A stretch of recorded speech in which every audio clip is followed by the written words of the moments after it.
દરેક વ્યક્તિ આપણા પવિત્ર શાસ્ત્રો બાઇબલને ખોલીએ અને પ્રભુના વચનની અંદર આપણે જોવા માંગીએ છીએ. ગત રવિવારે પરમેશ્વરનું વચન શું કહે છે એ બાબતોમાંથી આપણે શીખી ગયા હતા અને કઈ બાબતો પર આપણે મનન કર્યું હતું.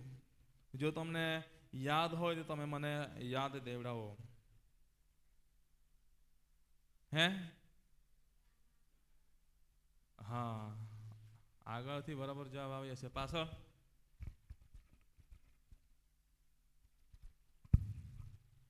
કયા વિષય પર પ્રભુનું વચનનું મનન કર્યું હતું? કયા? શેતાનના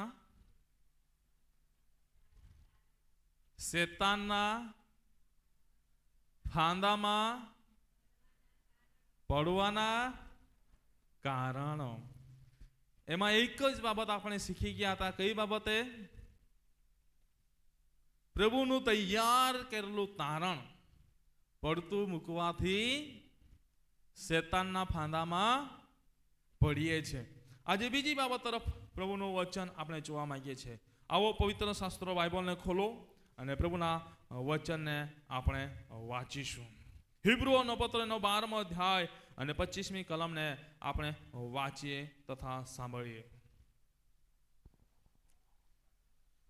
જે બોલે છે તેનો તમે અનાદર ન કરો, માટે સાવધ રહો.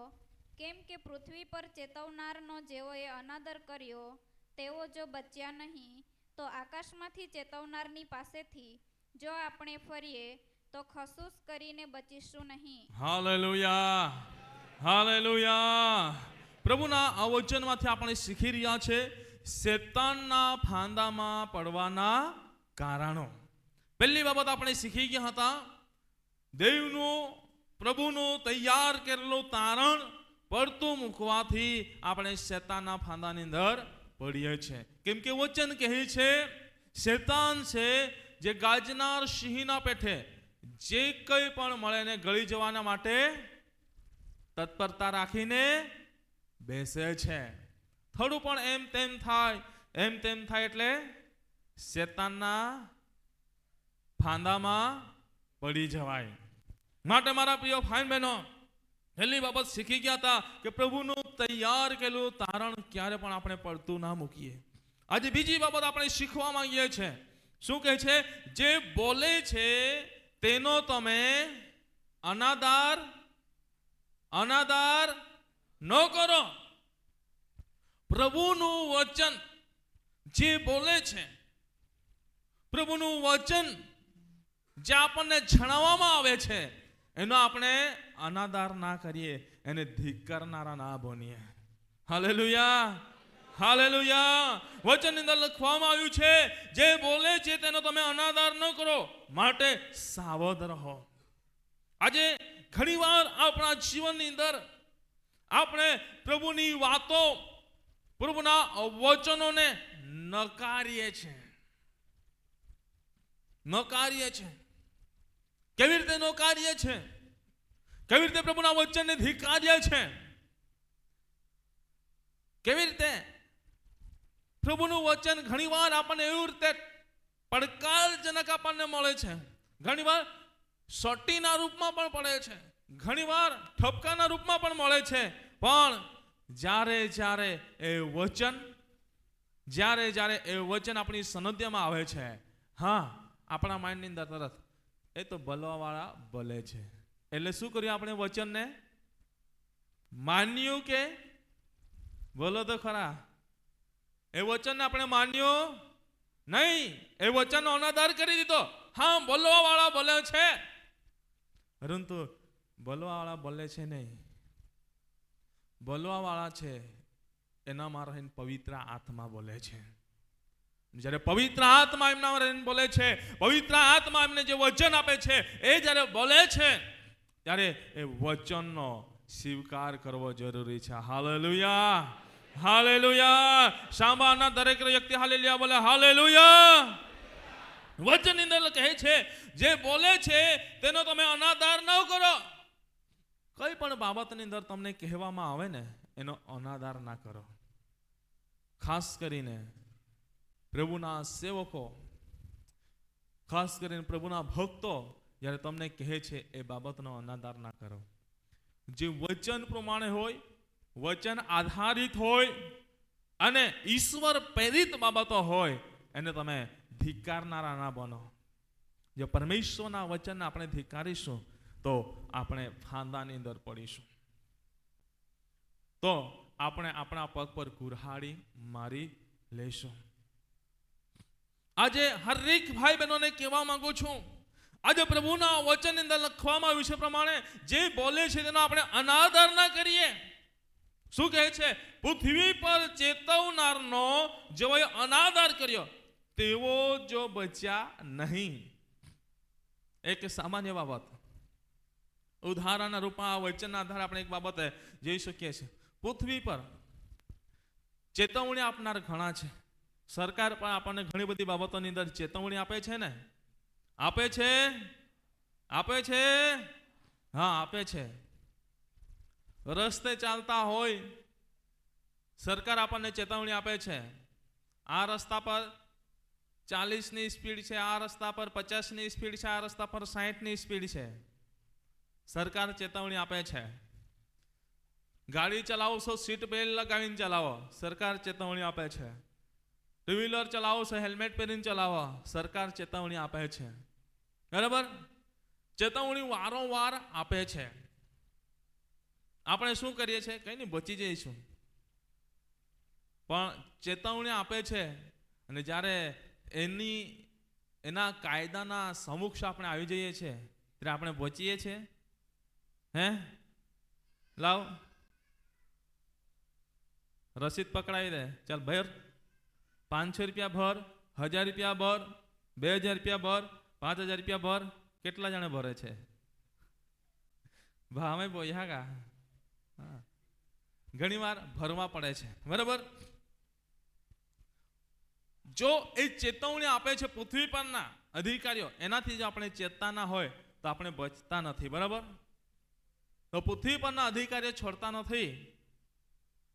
તો આકાશ ને પૃથ્વીનો ઉત્પન્ન કરતા દેવ છે, જે રાજાઓનો રાજા, પ્રભુનો પ્રભુ, સારી સૃષ્ટિનો સર્જનહાર પ્રભુ છે, જેના ખાંદ પર રાજ્ય અધિકાર રહેલો છે.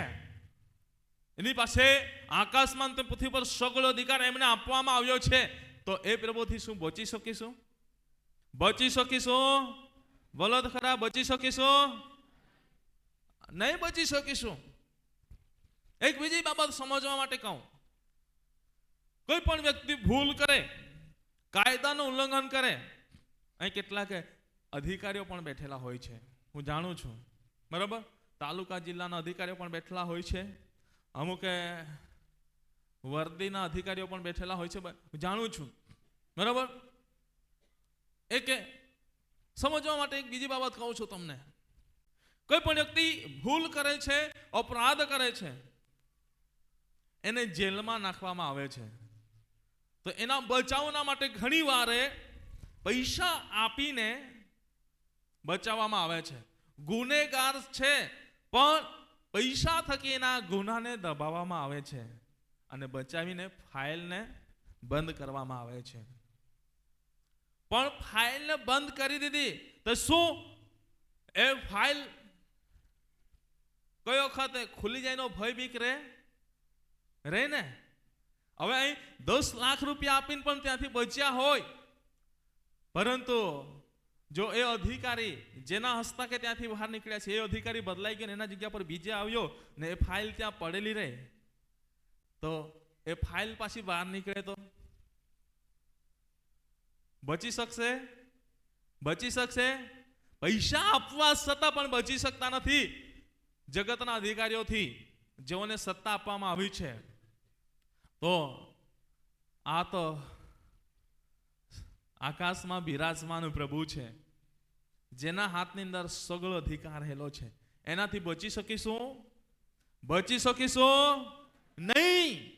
તો આજે આપણને જે ચેતવણી આપે છે, જેઓ આપણને સારી સલાહ આપે છે, એક સારું જ્ઞાન આપે છે, સારું શિક્ષણ આપે છે, એ બાબતને માનવી જરૂરી છે. હાલેલુયા! હાલેલુયા. જો એ બાબતોને માની લઈશું, એ વાતોને સ્વીકારી લેશું, એ બાબતોને ગ્રહણ કરીને એ પ્રમાણે આપણે જીવન જીવીશું, તો ફાયદો કોને છે? ફાયદો કોને છે? મને કે તમને? હે? ફાયદો કોને છે? પતપતાને ફાયદો છે ને? હા, પતપતાને ફાયદો છે.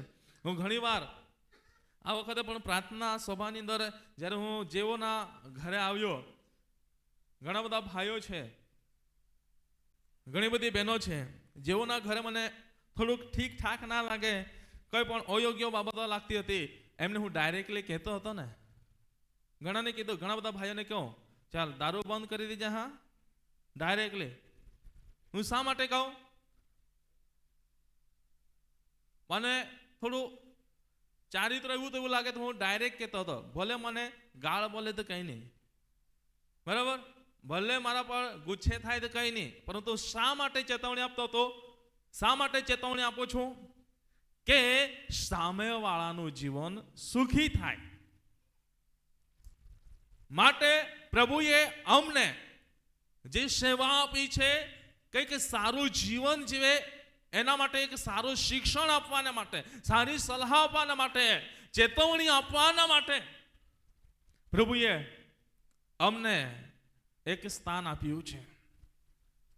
પણ જ્યારે એ બાબતોને આપણે સ્વીકારતા નથી, એ બાબતોને આપણે ગ્રહણ કરતા નથી, ત્યારે આપણા જીવનને તકલીફોમાં મૂકીએ છીએ. કે સામાન્ય ઉદાહરણ લઈએ, આજે સ્કૂલની અંદર અભ્યાસ કરતા બાળકો હોય છે, અહીં ઘણા બધા ટીચરો બેઠા છે, પ્રોફેસરો બેઠા છે, અને પ્રિન્સિપલો પણ બેઠા છે આ જગ્યા પર, બરાબર. ટીચરો છે, પ્રોફેસરો છે, અને પ્રિન્સિપલો પણ છે.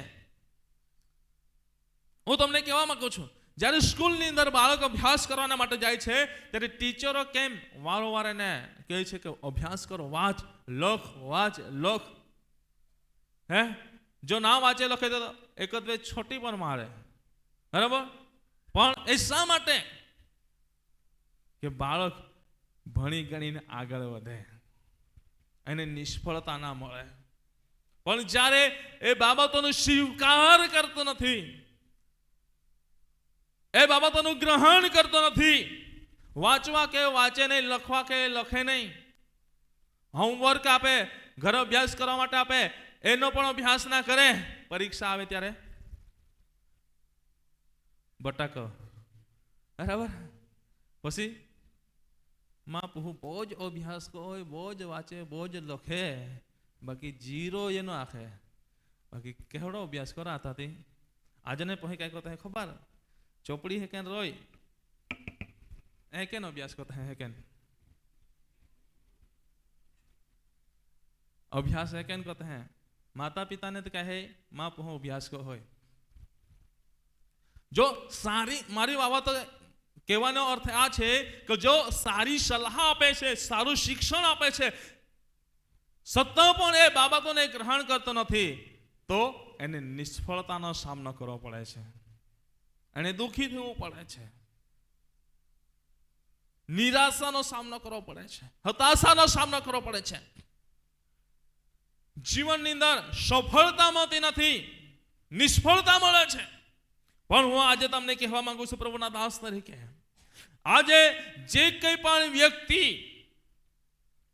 ચાહે ધાર્મિક ગુરુ કે પછી કંઈ પણ ગામના આગેવાન વડીલ હોય, માતા પિતા હોય, જેઓ યોગ્ય શિક્ષણ આપે છે, યોગ્ય સલાહ આપે છે, એઓના પાસેથી આપણે એક જ્ઞાનને પ્રાપ્ત કરનારા બનીએ, અને જ્ઞાનને પ્રાપ્ત કરીને એ પ્રમાણે પ્રભુના વચનમાં બનીને જીવન જીવનારા બનીએ. Hallelujah, hallelujah. ઘણીવાર સેવકો જ્યારે શિક્ષણ આપે છે, ઘણીવાર સેવકો જ્યારે સંદેશા આપે છે, વચન લાવે છે, તે અમને તો ખબર નથી અહીં આટલા બધા બેઠેલા છે, બરાબર. વચન આપતા આપતા કંઈક ને ડાયરેક્ટ તીર વાગી જાય ને, તો ઘરે જઈને શું કે ખબર? સેવકોએ તો આજે મારા પર જ સંદેશ આપ્યો છે. सेवक मानु जे एन संदेश दे आम्ही तुम्हें से नहीं जेते हैं भी तुम आखिर का हमें से सेवा का नहीं तो बधा लो जेकन बधा लेरा पड़े का नहीं हाँ कहीं बोटले तो काय कहते थे तेरा पड़े ने. तो घनी बार सेवकों ना माथे पड़े, सेवक ताजे ખરેખર માનવું જ આખી. ચાલ તમને એ સંદેશો લાગી ગયો છે, સંદેશો બરાબર તમને હથેળા સમાન ટીપી દીધા છે, તલવાર સમાન કાપી નાખ્યો છે, તો માની લો ને, તમારા ફાયદા માટે છે. કઈના કહેવાથી સેવકો સંદેશા આપતા નથી. સેવકો રાત્રિના સમયે પ્રભુની આગળ ઘૂંટણે ટેકવે છે. જે સમય મળે છે ની અંદર ઘૂંટણે ટેકીને પ્રભુની આગળ માંગણી કરે છે કે અમારા ઘેટા તમે આપ્યા છે, એમને અમારે કયો અન્ન આપવું છે. અને પ્રભુ જ્યારે પવિત્ર આત્મા દરવણી કરે છે એ પ્રમાણે તૈયારીઓ કરતા હોય છે. હું તમને કહેવા માંગુ છું, જ્યારે પણ એ સારું શિક્ષણ આપણને મળે છે ત્યારે એને આપણે ગ્રહણ કરનારા બનીએ, એને માનનારા બનીએ. આજે મારા પ્રિય ભાઈ બહેનો, જે શિક્ષણ આપણને મળે છે એને આપણે અનાદર કરીએ છીએ, ધિક્કારી દઈએ છીએ, તો નુકસાન આપણને છે. એક દિવસે રાત્રે 11, 11:30 વાગે કોયર જોડે હું બહાર બેઠો હતો. વચનમાંથી એ લોકોએ એક વાત મને કીધી, એટલે તરત હું રાત્રિના સમયે એ લોકો જોડે રહું, રાત્રે 11, 11:30, 12 વાગે, તો હું એ લોકોને ઘણી બધી બાબતો શીખવતા હું. એ લોકોએ એક પોઈન્ટ વચનમાંથી મૂક્યો, એટલે હું ચાલુ કરવાનો હતો, પણ મને તરત ધરોણી થઈ.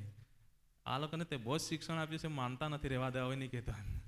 એ લોકો ફૂલ તૈયારીમાં બેસી ગયા. મેં કીધું ચાલો ભાઈ રજા લઈએ. આજે તમને કઈ શિક્ષણ આપવાનો નથી.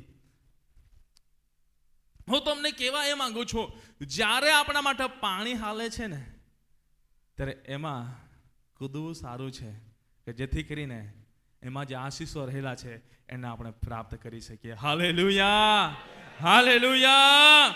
માટે હું તમને કહી રહ્યો છું, જે બોલે છે પ્રભુનું વચન બોલે છે, સત્યની વાતો બોલે છે, સત્યનું જ્ઞાન આપે છે, એને આપણે અનાદર ના કરીએ, એને ધિક્કારનારા ના બનીએ.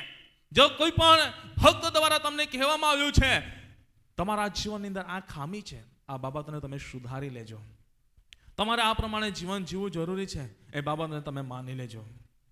નહીં તો તમે વિચારશો હા કહેવા વાળા કયા કરે છે, બોલવા દો, ચાલવા દો, પણ એવી રીતે તમે જીવન જીવશો તો આગળ શું વચન કહેશે હું તમને બતાવું છું. એવા કહેવા વાળાની પરિસ્થિતિ શું થવાની છે હું તમને આગળ જણાવું છું. પરંતુ મારા પ્રિય ભાઈ બહેનો, આજે જે પ્રભુનું વચન બોલે છે, જે સત્યનું જ્ઞાન આપે છે, સત્યનો માર્ગ બતાવે છે, એ બાબતને ક્યારે પણ ધિક્કારનારા ના બનીએ. ફટકો પડશે, સત્યનું વાત સાંભળતા ફટકો પડે જ છે, હર કઈને ફટકો પડે છે. સત્યનું જ્ઞાન પ્રાપ્ત કરતા હર કઈને ફટકો લાગશે, પરંતુ એ બાબતને ધિક્કારીએ નહીં. ફટકો પડે છે તો પડવા દો, દુઃખ લાગશે લાગવા દો, પરંતુ પાછળથી તમારા માટે ફાયદો છે. આજે હું મારા એવા સ્વર્ગસ્થ ડોક્ટર બિશપ સાહેબ જેવા આત્મિક અને દૈહિક મારા પિતા છે, જેના વંશનો હું એક દીકરો છું. જીવનની અંદર ઘણી બધી રીતે મને એને ઠપકાના રૂપમાં બાબતો મને કહેતા, ઘણી વાર મને એવી રીતે પણ કહે તો હું આંખમાં આંસુ લઈને એના પાસેથી નીકળી પણ આવતો હતો. પરંતુ આજે એ નથી. મારા એક સેવાના પલની અંદર એ મને ઠપકા, મને હિંમત આપે છે.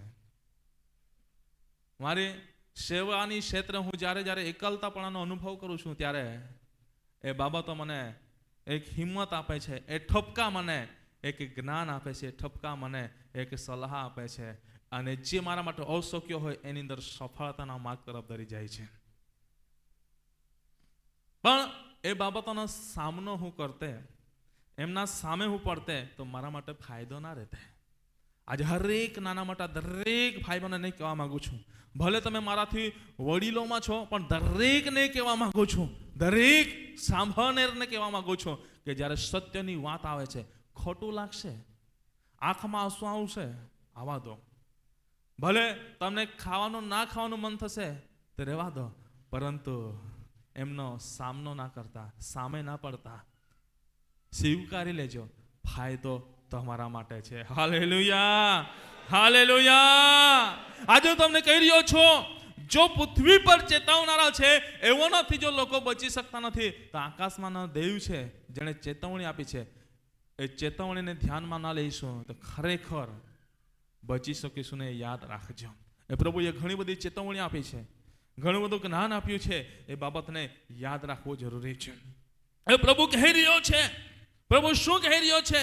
પ્રભુ વારંવાર ચેતવણી આપતા શું કહી રહ્યો છે, શું જણાવી રહ્યો છે? વાંચીએ પ્રભુના વચનને. નીતિ વચનનો પહેલો અધ્યાય અને 23મી કલમથી આપણે આગળ વાંચીશું. નીતિ વચનો એનો 23 પહેલો અધ્યાય 23મી કલમથી આપણે આગળ વાંચીએ. શું કહે છે? મારા ઠપકાથી તમે પાછા ફરો. શું કહે છે? મારા ઠપકાથી તમે પાછા ફરો. કદાચ તમને મારી વાતો સાંભળતા ખોટું લાગી ગયું હોય, કદાચ મારી વાતો કહેતા તમને ફટકો લાગ્યો હોય, બહુ જ દુઃખ લાગ્યું હોય, તમે કદાચ માર્ગને તમે ફટકાવી દીધો હોય, એ માર્ગ સત્યનો માર્ગ છોડીને અસત્યના માર્ગ પર ચાલવા લાગ્યા હોય, તમે એ બાકરને ભૂલીને ચાલવા લાગ્યા હોય, પરંતુ પ્રભુના વચનની અંદર લખવામાં આવ્યું છે તમે મારા ઠપકાથી પાછા ફરો. ઠપકો પડવાથી પીછેહટ ના કરો, પણ ઠપકો પડવાથી આગળ વધો. પ્રભુના વચનની અંદર કહે છે મારા ઠપકાથી તમે પાછા ફરો. હું તમારા પર મારો આત્મા રેડી. Hallelujah, hallelujah. શું કહે છે?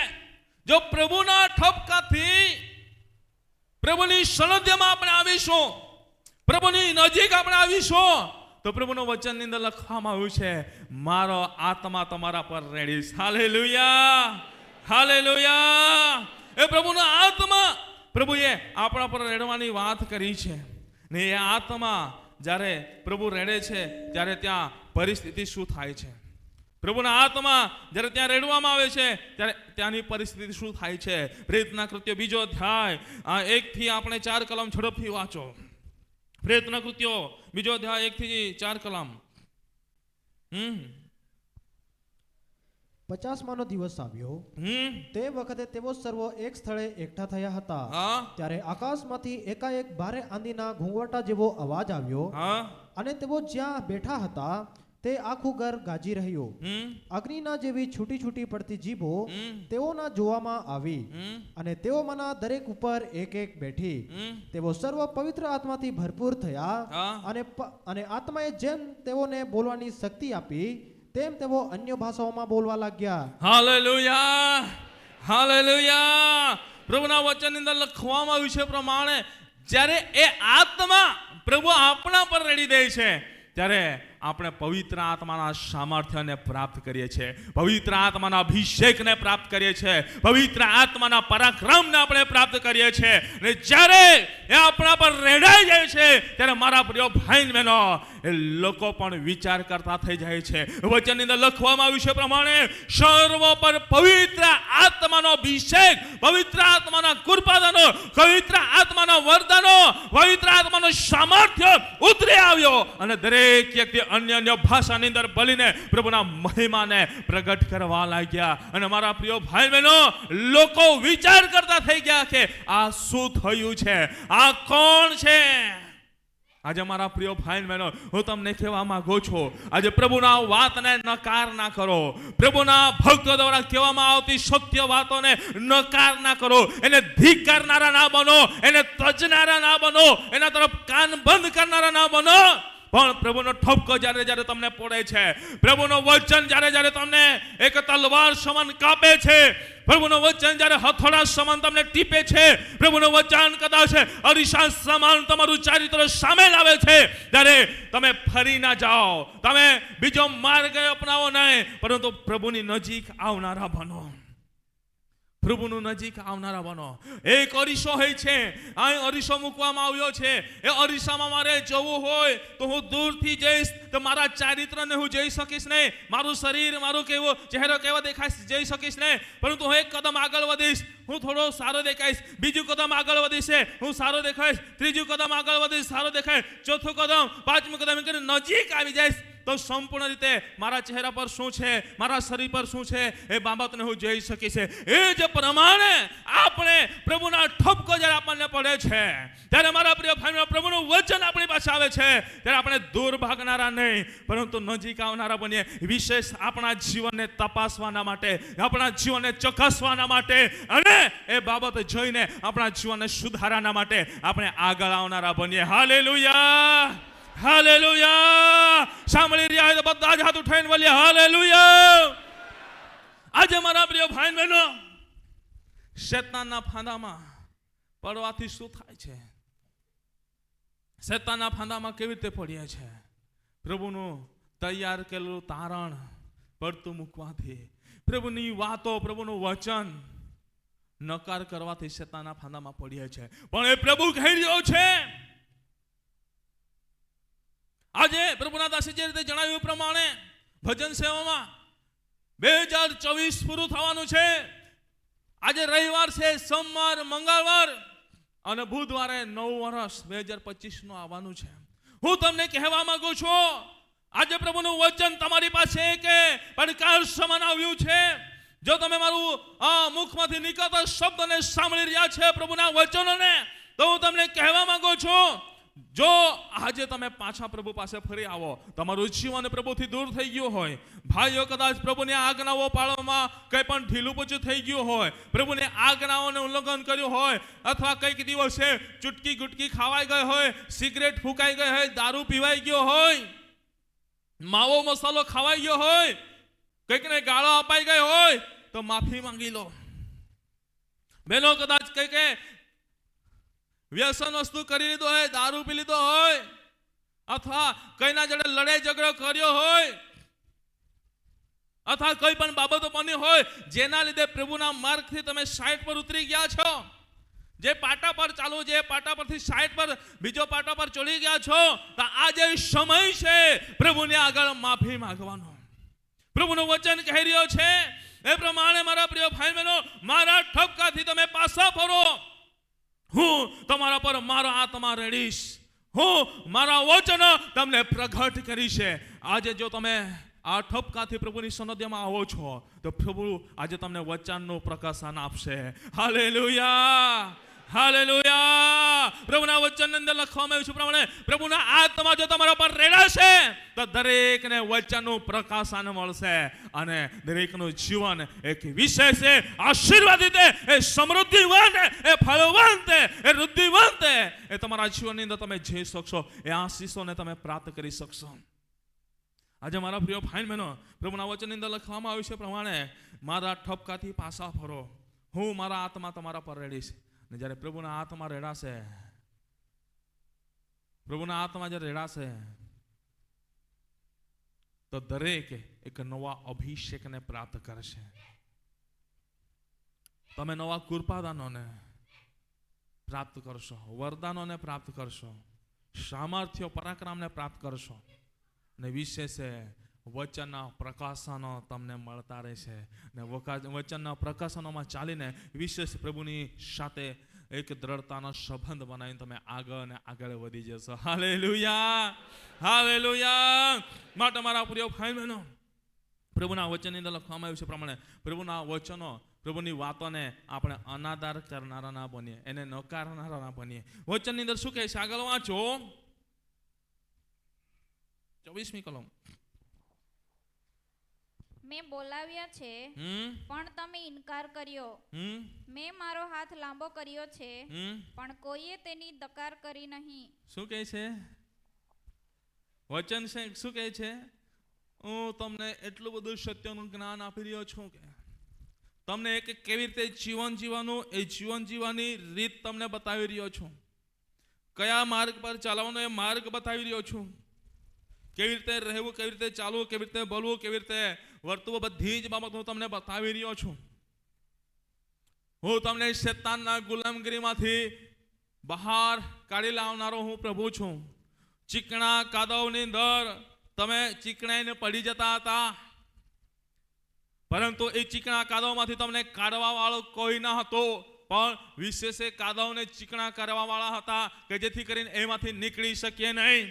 પરંતુ એ સમય પ્રભુ કહે છે, મેં મારો વિંધાયેલો કચડાયેલો હાથ લાંબો કરીને મેં તમને મારો હાથ આપ્યો ને હાથ આપીને મેં તમને બહાર ખેંચી કાઢ્યા. મેં તમારા પગને ખડક પર સ્થિર કર્યા કે જેથી કરીને તમે પડી ના જાઓ, ભાંગી ના જાઓ, તકલીફોમાં ના પડો.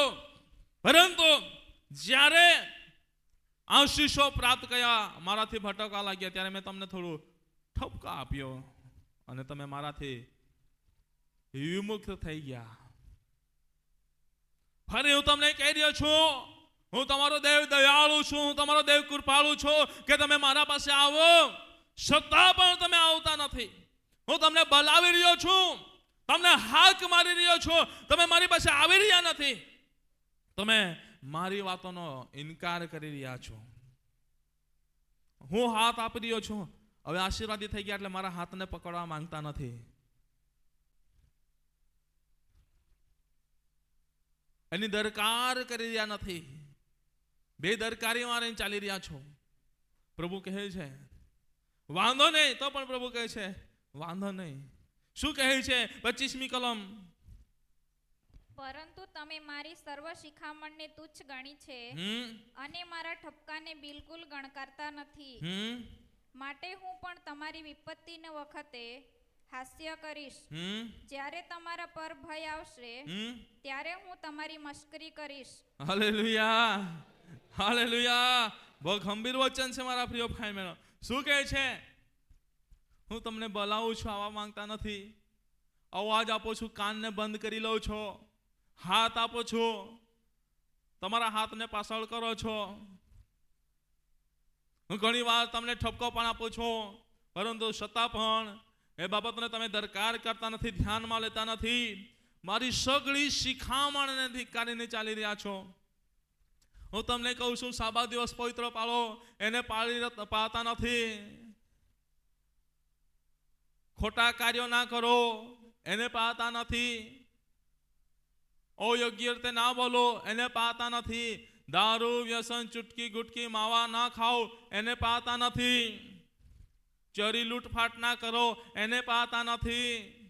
ખોટી દ્રષ્ટિ ના રાખો, એને પાળતા નથી. ચુગલીખોર તમે ના બનો, એને પાળતા નથી. બધી બાબતો તમે ધિક્કારો છો, અનાદર કરો છો. મારા ઠપકાથી તમે બિલકુલ ગણકારતા નથી ને પાછા આવતા નથી. તો પ્રભુ કહે છે પણ તમારી વિપત્તિના વખતે, તમારા તકલીફોના વખતે હું તમારો હાસ્ય કરીશ. જ્યારે કૃપાનો સમય બંધ થશે, નૂહના સમયની અંદર વહાણનો દરવાજો બંધ થઈ ગયો, કૃપાનો સમય બંધ થઈ ગયો. જેવો જ્યાં સુધી સમય હતો ત્યાં સુધી પ્રભુ પોકારી રહ્યા હતા, પ્રભુનો અવાજ આવી રહ્યો હતો. લોકો એ અવાજને ગણકારતા ના હતા, પણ નાચ કૂદ કરીને ખાઈ પીને મોજ મજા કરતા હતા. પરંતુ જ્યારે કૃપાનો સમય બંધ થઈ ગયો, ત્યારે મારા પ્રિય ભાઈ બહેનો, દરવાજો બંધ થઈ ગયો. જ્યારે દરવાજો બંધ થઈ ગયો, પાણી ભરાવા લાગ્યો, લોકો દરવાજો ખટખટાવે છે, ખોલો ખોલો ખોલો. પણ પ્રભુ ત્યારે શું કરે છે? હાસ્ય કરે છે. વચનની અંદર લખવામાં આવ્યું છે એ પ્રમાણે હું પણ તમારી વિપત્તિના વખતે હાસ્ય કરીશ, એટલે જ્યારે તમારા પર ભય આવશે ત્યારે હું તમારી મશ્કરી કરીશ. 27મી કલમ શું કહે છે? એટલે જ્યારે તોફાનની પેઠે તમારા પર ભય આવી પડશે અને વંટોળિયાની પેઠે તમારી ઉપર વિપત્તિ ધસી આવશે, જ્યારે સંકટ અને વેદના તમારા પર આવશે ત્યારે હું તમારી મશ્કરી કરીશ. તે વખતે તેઓ મને હાક મારશે, પણ હું ઉત્તર આપીશ નહીં. જેઓ ખંતથી મને ખોળશે, પણ હું તેઓને મળીશ નહીં. Hallelujah, hallelujah. આજે મારા પ્રિય ભાઈ બહેનો, પ્રભુના વચનની અંદર ઘણી બધી બાબતો લખવામાં આવી છે. પ્રભુ કહે છે તોફાનની જેમ તમારા પર ભય આવી પડશે, વંટળિયાની જેમ તમારા પર વિપત્તિ ઘસી આવશે. વંટળિયો આપા ગામિતમાં નાખજે, બૂતડાઈ ના બૂતડાઈ નાખજે તે, બરાબર? ये पड़ी ने अचानक ये जो है खबर ने, हाँ अचानक ये है स्किन निकली जाए, पत्रे पत्रे गने छोड़े, हाँ अचानक આવી જાય છે, પતરા પતરા બી નહીં છોડે, બરાબર? લાકડા આપણે કુરાડાથી કાપી કાપીને થાકી જઈએ, પરંતુ એક જ પવનની અંદર 2-3 ટુકડા કરી નાખે છે. એટલો બધો પાવર છે. ને એ રીતે જ્યારે તમારા પર વંટેળિયાની માફક વિપત્તિ ઘસી આવશે, સંકટ વેદના તમારા પર આવશે, ત્યારે હું તમારી શું કહે છે? મસ્કરી કરીશ. તે વખતે તેઓ મને હાક મારશે, પણ જ્યારે હું હાક મારતો હતો ને ત્યારે કાન બંધ કરતા હતા. હું પણ ત્યારે મારા કાનને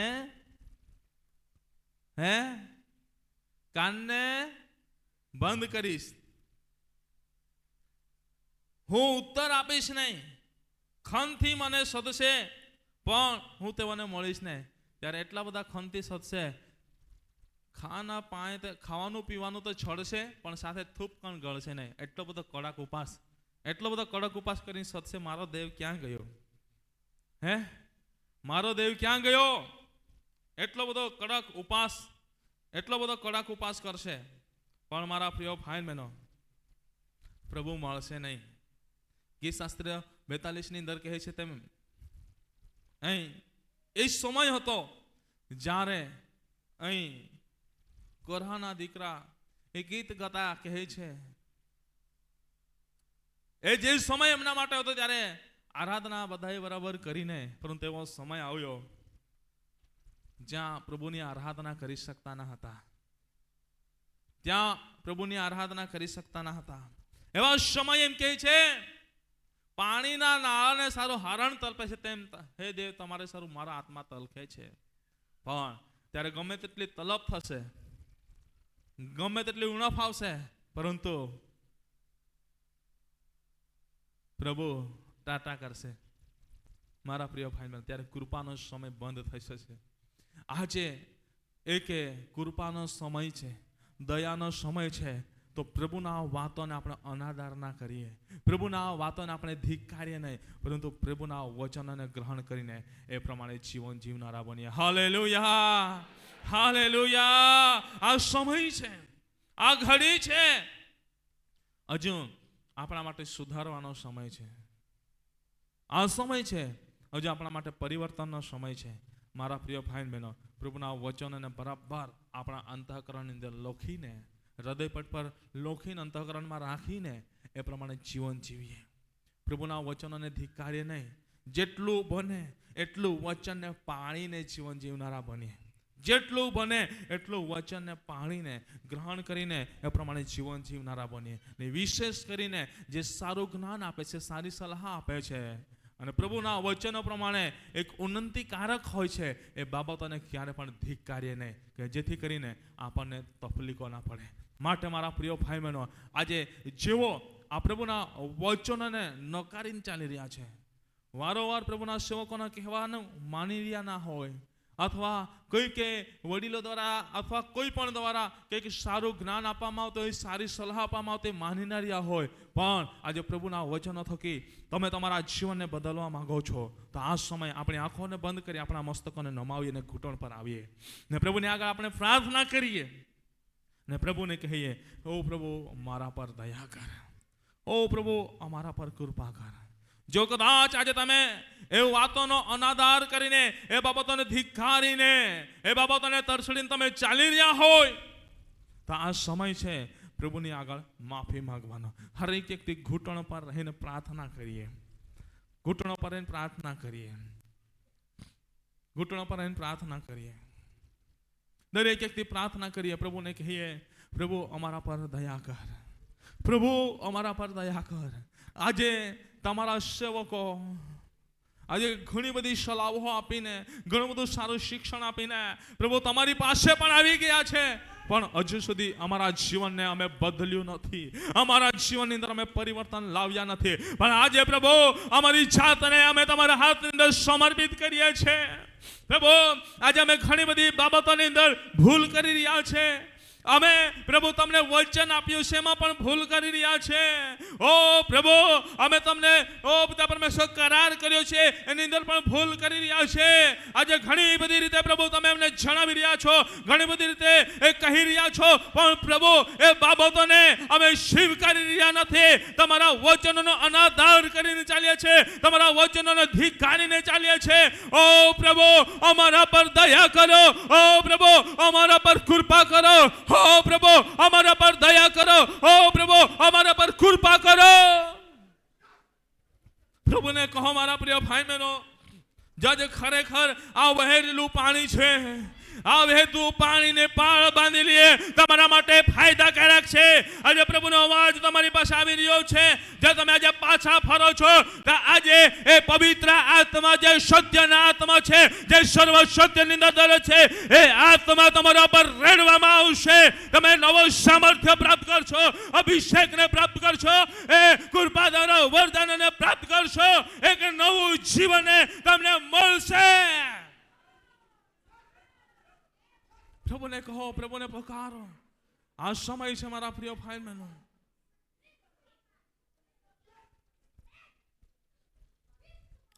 આજે કોઈ પણ બાબતની અંદર પ્રભુના વચનથી તમે વિમુખ ચાલી ગયા હોય, આ માફી માંગવાનો સમય છે.